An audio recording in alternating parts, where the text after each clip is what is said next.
दैनिक जागरण का संपादकीय डिक्टेशन। गति 100 शब्द प्रति मिनट। स्टार्ट होगा 5 सेकेंड बाद।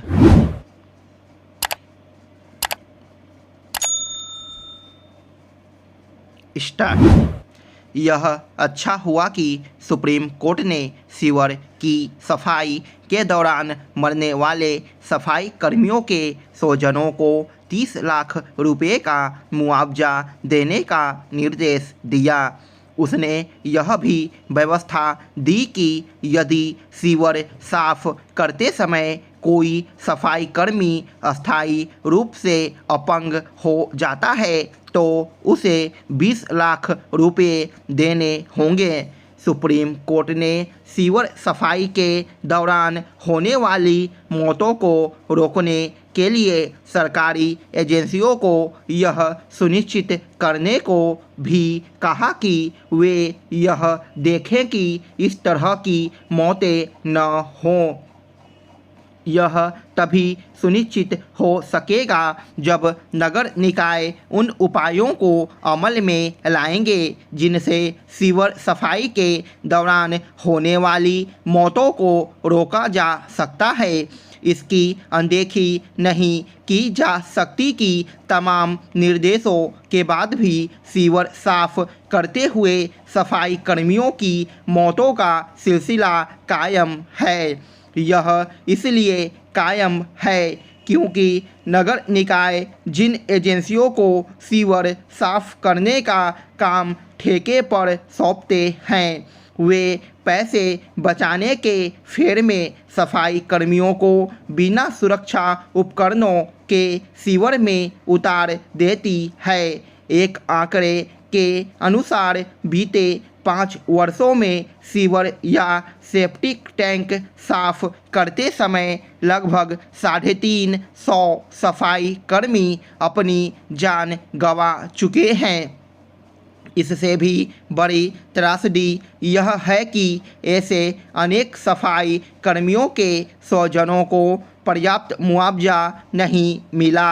यह संवेदनहीनता के अतिरिक्त और कुछ नहीं कि राज्य सरकारें और उनके स्थानीय निकाय सीवर साफ करने वाले कर्मियों की सुरक्षा के आवश्यक उपाय नहीं कर रहे हैं।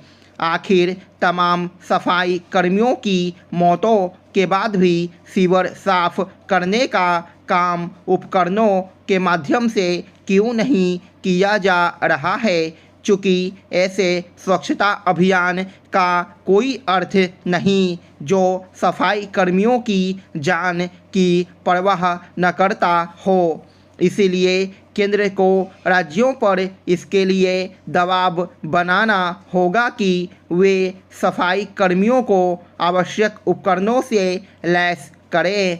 हर कोई इससे परिचित है कि सीवर और सेप्टिक टैंकों में दम घोंटू जहरीली गैसें होती है, लेकिन प्रायः सफाई कर्मियों को बिना मास्क के ही उनमें उतार दिया जाता है। यह एक तरह से उन्हें जानते बुझते हुए मौत के मुंह में ढकेलने वाला कृत्य है। यह ठीक है कि सुप्रीम कोर्ट ने सीवर साफ करते समय मरने वाले सफाई कर्मियों की मौतों पर मुआवजा राशि तय कर दी, लेकिन आवश्यकता तो इसकी है कि किसी भी सफाई कर्मी की सीवर साफ करते समय जान जोखिम में पड़े ही न। सीवर सफाई के दौरान होने वाले मौतें यही बताती है कि अपने देश में कानून किस तरह कागजों तक सीमित होकर रह जाते हैं। 2013 में पारित कानून यह कहता है कि सीवर सफाई का काम हाथ से नहीं किया जाएगा, लेकिन ऐसा हो रहा है। इसी तरह हाथ से मैला ढोने का काम प्रतिबंधित है, लेकिन इस पर भी पूरी तरह रोक नहीं लग सकी है।